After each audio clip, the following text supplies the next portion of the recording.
नमस्कार मित्रों, उत्तराखंड मुक्त विश्वविद्यालय के कम्युनिटी रेडियो हेलो हल्द्वानी में आपका बहुत स्वागत है। 91.2 मेगाहर्ट्ज की फ्रीक्वेंसी पर आप इस रेडियो को सुन पा रहे हैं।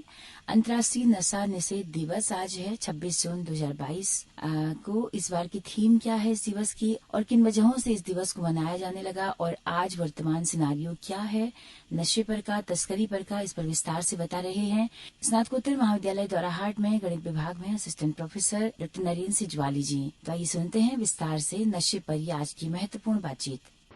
नमस्कार साथियों, कुछ दिनों के अंतराल के बाद आपसे फिर एक नए मुद्दे पर बात कर रहा हूँ। आज 26 जून 2022 है। अंतर्राष्ट्रीय नशा विरोधी दिवस मनाते हैं हम लोग, international day against drug abuse and illicit trafficking. Drug abuse तो हम लोग समझ रहे हैं, इलिसिट ट्रैफिकिंग का मतलब है अवैध तस्करी। क्योंकि ड्रग्स जहाँ पैदा हो रही हैं और जहाँ सप्लाई हो रही हैं वो जगहें कई बार अलग अलग भी हैं, तो फिर पैदावार वाले क्षेत्र से बाजार तक पहुंचाने के लिए अंतर्राष्ट्रीय स्तर पर तस्करी भी होती है, जिसमें बड़े माफिया गिरोह ही नहीं, कई बार सरकारी कर्मचारी भी शामिल है, कई विभागों के लोग भी शामिल रहते हैं। ये इतनी बड़ी समस्या है जिस पर मुस्कुराते हुए नहीं सोचना है, बल्कि हमारी अगली पीढ़ी का मामला है। हमारे बच्चों के भविष्य के बारे में सोचिएगा। और ये बीमारी इतना आसपास पहुंच चुकी है, अपने पैर पसार चुकी है कि अब अगर अभी भी नहीं चेते हम लोग तो भविष्य बर्बाद होने की बहुत प्रबल प्रायिकताएं हैं, संभावनाएं हैं। नशा वैसे तो किसी भी चीज़ का हो हमेशा ही खतरनाक है, जिसमें वो नशा भी है जो व्यक्ति का दिमाग खराब करता है और वो नशा भी है जो स्वास्थ्य बर्बाद करता है, या दोनों ही बर्बाद होते हैं। लेकिन अभी हम आज फोकस करेंगे अपनी बातचीत में बच्चों पर इसका जो दुष्प्रभाव हो रहा है, विशेषकर टीन एज के जो बच्चे हैं और जो युवा हैं। क्योंकि कोविड काल एक ऐसा बीच में फेज आया है जिसने हमारी इस पीढ़ी की ज़िंदगी में एक बड़ा पैराडाइम शिफ्ट लेके आया है, एक बड़ा बदलाव है। इतना बड़ा बदलाव है कि हम अब आगे को कभी भी जब बात करेंगे तो प्री कोविड फेज और पोस्ट कोविड फेज की बात किया करेंगे कि पहले ऐसा था और कोविड के बाद ऐसा हुआ। आप ये मानिए कि संयुक्त राष्ट्र संघ की रिपोर्ट जो बताती हैं, केवल कोविड के दौरान ही लगभग 10 करोड़ लोग माना जाता है कि अत्यधिक गरीबों की श्रेणी में पहुंचे हैं। आर्थिक तौर पर तो नुकसान में लगभग सभी रहे, समाज में कुछ उद्योगपतियों को छोड़कर समाज के बाकी वर्ग सभी जहां पर थे वहां से नीचे आए हैं। लेकिन अत्यधिक गरीबी में लगभग माना जाता है 10 करोड़ लोग गए हैं। और इसी में वर्ल्ड बैंक की जो रिपोर्ट आई थी उसके अनुसार लास्ट ईयर लगभग 25.5 करोड़ लोगों ने अपनी नौकरियां गंवाई। ये बताना इसलिए ज़रूरी है कि नशे की भूमिका तैयार होती है यहाँ से कि हम जो पा नहीं पा रहे हैं, जिन चीज़ों का सपना देखते हैं लेकिन अब वो हमारे लिए हकीकत में पाना मुश्किल है, तो चलो भाई सपने में ही उन्हें पाया जाए, वो खुशियाँ सपने में ही इंजॉय की जाए। अब ये सपना कैसे देखा जाए, तो नशा आपको वो सुविधा देता है जिसमें आप कुछ घंटों के लिए ज़मीनी हकीकत से दूर एक अलग ही स्वप्न में चल रहे होते हैं। तो तात्कालिक तौर पर लगता है कि ये तो बहुत ही बेहतरीन इलाज है कि जो आसपास हो रहा है उससे दूर सुकून से जिया जाए। लेकिन गौर से सोचेंगे तो महसूस होगा कि ये शुतुरमुर्ग वाली अप्रोच है। कहते हैं कि शुतुरमुर्ग अगर सामने खतरा आता है तो उससे बचने के बारे में नहीं सोचता, अपनी गर्दन रेत में छुपा लेता है। मुझे नहीं मालूम ये वाकई सच है या एक कहावत है, लेकिन शुतुरमुर्गी सोच कहते हैं इसको, तदर्थवाद है एडवर्टीजमेंट, कि यार अभी प्रॉब्लम सॉल्व हो जाए, बाद में देखा जाएगा। ये हम सब पे हर जगह हावी होता जा रहा है। समस्या का समाधान किए बिना हम तात्कालिक समाधान की ओर जाते हैं। तो जब हर जगह हम ऐसा कर रहे हैं तो उसी में ये नशे की बात भी आती है कि तात्कालिक मजा आए थोड़ी देर, क्या बुरा है। हम नहीं समझ रहे होते हैं कि ये लंबे समय में हमारे अपने भी स्वास्थ्य और अपने परिवार और समाज के तौर पर हमें कहाँ पहुँचा रहा है, कहाँ बर्बाद कर रहा है। साथियों, बातचीत आगे बढ़ाऊं तो उससे पहले एक चीन के एक फिलोसोफर भी थे, दार्शनिक, और एक ब्यूरोक्रेट भी थे, बड़े बेहतरीन थे, लिन जेडजू। लिन की स्पेलिंग तो LIN है, ZEHCU, जेडसू। आप गूगल पे मिल जाएंगा इनके बारे में। चीन में इन्होंने युद्ध छेड़ा था, पहला अफीम युद्ध कहते हैं, 1839, 1839 में। आप इनके बारे में देखिएगा। जैसे हमारे यहाँ ईस्ट इंडिया कंपनी का दौर था, तो कंपनी ने चीन के हिस्सों में भी कंट्रोल किया था, और कंपनी कई बार उन चीज़ों का उत्पादन करती थी जो हमारे समाज को बर्बादी की ओर धकेलते थे। उसमें अफीम भी था, ओपियम। भारत में भी वो मद्रास राज्य में, बंगाल में, इवन मालवा में, और भी कुछ जगह होंगी जहाँ वो भारत में भी अफीम की खेती करवाते थे। आपने तो नील की खेती के बारे में पढ़ा होगा, और फिर चंपारण गांधी का सत्याग्रह जानते होंगे। लेकिन ईस्ट इंडिया कंपनी ने पर्याप्त मात्रा में अफीम की खेती भी भारत में करवाई। यही काम उन्होंने चीन में भी किया। तो जैसे चाय की खेती भारत में उन्होंने शुरू करवाई, कॉफ़ी उन्होंने शुरू करवाई, नील की खेती उन्होंने शुरू करवाई, तो इसी तरह से अफीम की खेती भी करवाई। और मज़ेदार बात यह है साथियों कि अफीम की खेती करना उस दौर में भी ब्रिटेन में, स्कॉटलैंड में, आयरलैंड में सख्त मनाही थी। वहाँ नहीं कर सकते थे, तो उन्होंने भारत और चीन को इसका बाजार बनाया, और विशेषकर चीन ज़्यादा बड़ा बनाया। जाहिर सी बात है, कंपनी अगर उत्पादन करवाएगी तो अपने व्यापारिक हितों के लिए करवाएगी और उसे बिकवाएगी समाज में। तो इसका दुष्प्रभाव चीनी जनता पर और विशेषकर नौजवानों पर, बहुत लोगों को कचोटता भी होगा, दुख भी होता होगा, दर्द भी होता होगा। अगर आपके अंदर संवेदनशीलता है तो ये दर्द आज भी होना चाहिए। आप हमारे किसी भी बड़े शहर में जाइए और केवल 12वीं तक के जो हमारे स्कूल्स हैं उनके बच्चों का, विशेषकर छात्रों पर, उनके बिहेवियर पर गौर करिएगा।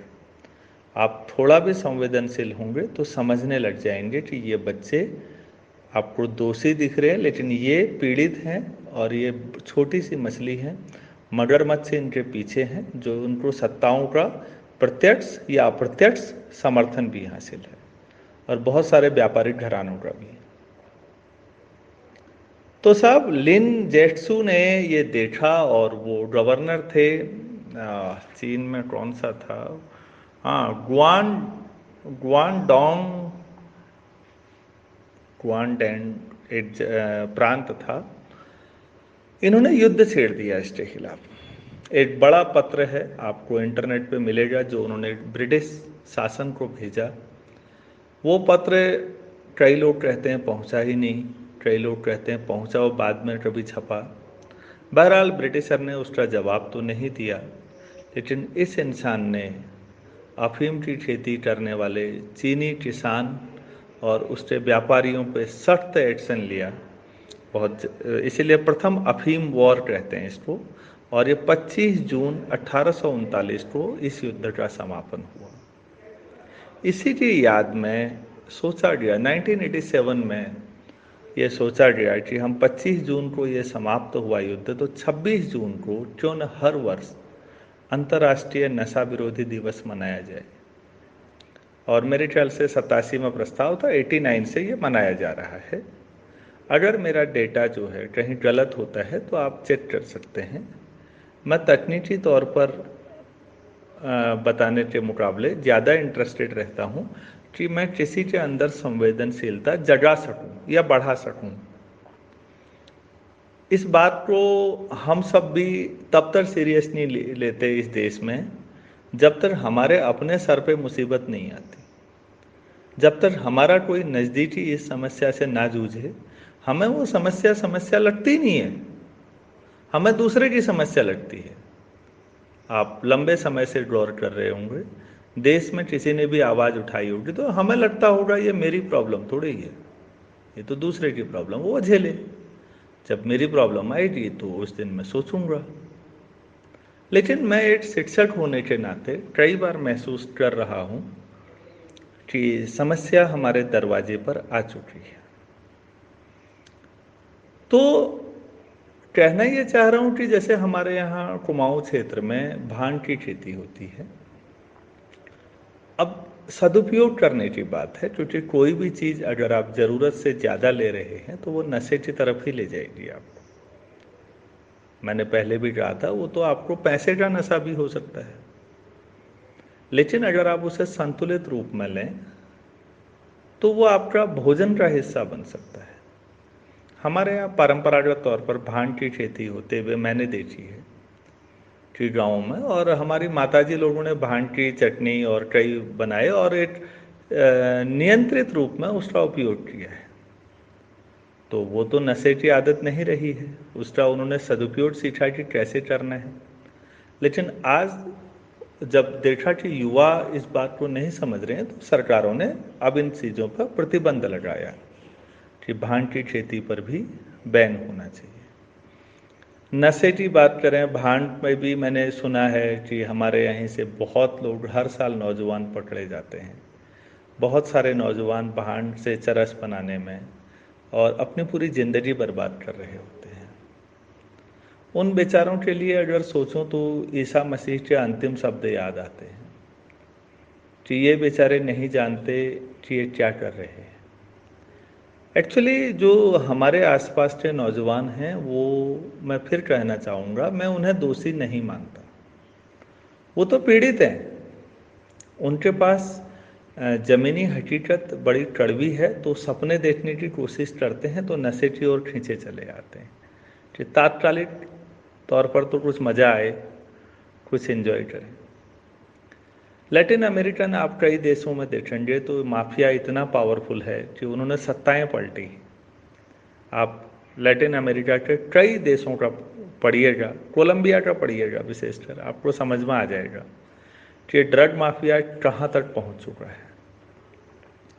आपने सुना होगा कि तालिबान जैसे संगठन है, बहुत सारे संगठन हैं आतंकवादी, जो ड्रग्स की खेती के थ्रू पैसा कमाते हैं, क्योंकि इसमें इनपुट कम है, आउटपुट बहुत ज़्यादा है। और इन संगठनों की कोई ऐसी सामाजिक जिम्मेदारी कभी अधिकतर उन्हें ली नहीं कि भाई इसका दुष्प्रभाव क्या होगा। इवन उस गोल्डन क्वाड्रिलेटरल का अगर साउथ एशिया में आप देखेंगे तो भारत बहुत बड़ा मार्केट है, चाइना भी है। साउथ एशियन कंट्रीज और एशियन कंट्रीज में भारत और चीन नशे के बहुत बड़े उपभोग करता है। अब सरकारें तो अनुमति देती नहीं हैं, तो जाहिर सी बात है तस्करी होगी। एक देश से दूसरे देश की तस्करी में उसके साथ माफिया भी जुड़ेगा, आतंकवादी भी जुड़ेंगे, देश विरोधी ताकतें भी जुड़ेंगी, समाज विरोधी चीज़ें भी जुड़ेंगी, व्यापारी वर्ग भी जुड़ेगा जिसको समाज से कोई लेना देना नहीं है, वो वर्ग जरूर जुड़ेगा, भले ही वो छोटा हो, ठीक है, अधिकतर व्यापार हो या कोई भी हो, हर व्यक्ति के सामाजिक सरोकार होते हैं, लेकिन कुछ लोग हैं जिनको इससे मतलब नहीं है, किसी भी हालत में पैसा कमाना है। यूनाइटेड नेशंस की जो वर्ल्ड ड्रग रिपोर्ट आती है, हर साल वो रिपोर्ट पेश करते हैं। तो पिछले साल की रिपोर्ट मैं देख रहा था 2021, तो कोविड के बाद चीज़ें इतना तेज़ी से बढ़ी हैं कि लगभग उस रिपोर्ट के अनुसार, जो ये रिपोर्ट वो है जो उनके पास डेटा है, हकीकत इससे बहुत ज़्यादा होगी। लगभग 28 करोड़ लोगों ने ड्रग्स का सेवन किया। ये यूनाइटेड नेशंस की वर्ल्ड ड्रग रिपोर्ट 2021, और उनका मानना है कि लगभग 3.5 करोड़ से 4 करोड़ लोग ऐसे हैं जो ड्रग्स के अब लती हैं, जो उनके बिना सरवाइव करना मुश्किल है। आप इनको ऐसे समझिए कि इस रिपोर्ट के अनुसार भारत में भी 2010 से 2020, मतलब एक दशक की अगर बात करें, तो लगभग 22% उपभोक्ता ड्रग्स के बढ़ गए। 22%। मेरे कुछ पुलिस विभाग में मित्र हैं, तो वो लोग जब आंकड़े या अपना अनुभव बताते हैं तो बहुत दुख भी होता है और इस स्थिति की गंभीरता समझ में आने लगती है। वो बताते हैं कि केवल हल्द्वानी को ले लीजिए, कुमाऊं में, तो जो स्कूल्स हैं उनकी हालत और छात्रों के बीच नशे की पैठ बहुत ही ज़्यादा चिंताजनक है। मतलब एक छोटा सा सैंपल उठाइए, तब मुझे उस दिन गंभीरता समझ में आई। और एक डॉक्टर साहब हमारे मित्र हैं, वो बता रहे थे, कोई एक केमिकल होता है THC9, कोई नाम होता होगा केमिस्ट्री में, ये भांग में मिलता है, और ये लंबे समय तक उपयोग करने से मानसिक तौर पर जो स्वास्थ्य विकार आते हैं उनके लिए जिम्मेदार है। टेक्नोलॉजी ने इसको बढ़ाने में किस तरह से मदद की है, थोड़ा सा वो बताना भी चाहूँगा। ऑनलाइन जब से चीज़ें हुई हैं, देखिए हर हाथ में मोबाइल दिया गया है, और मोबाइल का उपयोग कैसे करना है और क्या सदुपयोग करना है, इसकी मेंटल मैच्योरिटी बहुत सारे लोगों में या बच्चों में नहीं है। तो क्या देखना है, क्या खरीदना है, इतनी समझ नहीं है। ड्रग्स इजीली अवेलेबल हैं, और ऑनलाइन ने तो चीज़ें बहुत आसान की हैं और सुरक्षा एजेंसियों का काम बहुत ही कठिन कर दिया है। तो चीज़ें ऑनलाइन सप्लाई हो रही हैं तो नेटवर्क पकड़ा नहीं जा रहा है, क्योंकि सप्लाई तो कुरियर कंपनियां कर रही हैं। तो नशे के सौदागर और उनके लोग तो छिपे हुए हैं। तो काम करना पुलिस विभाग के लिए, हमारी सुरक्षा एजेंसियों के लिए कितना मुश्किल है, आप समझ रहे होंगे, आप अंदाज लगा पाएंगे। तो फिर एक शिक्षक होने के नाते हमारी भूमिका कहाँ पर आती है? सवाल अंत में ये आता है, क्या हम योगदान कर सकते हैं? तो साथियों, मुझे लगता है कि हम योगदान बिल्कुल कर सकते हैं, और हम रोक सकते हैं छात्र छात्राओं को नशे की ओर आकर्षित होने से पहले। हाँ, वो हो चुके होंगे तो हमारे लिए चीज़ें आसान नहीं हैं। ड्रग्स के शिकारी को एक बार लती अगर बन गया तो इतना आसान नहीं है कि आप केवल कुछ समझाएं और वो समझ जाए, है लेकिन आसान नहीं है। लेकिन जो छात्र छात्राएं अभी इसकी गिरफ्त में नहीं आए हैं, उनको ये बताना समझाना हमारी नैतिक जिम्मेदारी भी है। हम समाज में रहते हैं, इस समाज को बेहतर बनाना हमारी तो जिम्मेदारी है। तो गंभीरता जितना मेरे साथियों ने मुझे समझाया, उनका भी मैं आभार व्यक्त करता हूँ। तब मुझे महसूस होता है कि ये भी एक हमारी जिम्मेदारियों का एक पहलू है। उम्मीद है आप लोगों को मैं कुछ सार्थक पहलू सोचने के नज़रिए दे पाया हूँगा, और अगर ऐसा है तो इस बड़ी हुई जिम्मेदारी को हम निभाते हैं। आप भी आगे आइए, हम भी, और कोशिश करते हैं कि इस समाज को एक बेहतर समाज बना सकें। धन्यवाद। तो दोस्तों, आपने बहुत विस्तार के साथ में नशे पर ये जानकारी सुनी। अगर ये आपको पसंद आई हो तो अपना फीडबैक हमें जरूर दीजिएगा। हमारा यूट्यूब चैनल है, फेसबुक पेज है हेलो हल्द्वानी नाम से। आपके फीडबैक का बहुत बेसब्री से हमें इंतजार रहेगा। सिजवाली जी का हम बहुत आभार व्यक्त करते हैं कि आज के इस महत्वपूर्ण दिवस पर उन्होंने ये जानकारी हमें भेजी। तो इसी के साथ अपने रेडियो मित्र सुनीता भास्कर को दीजिए इजाजत। नमस्कार।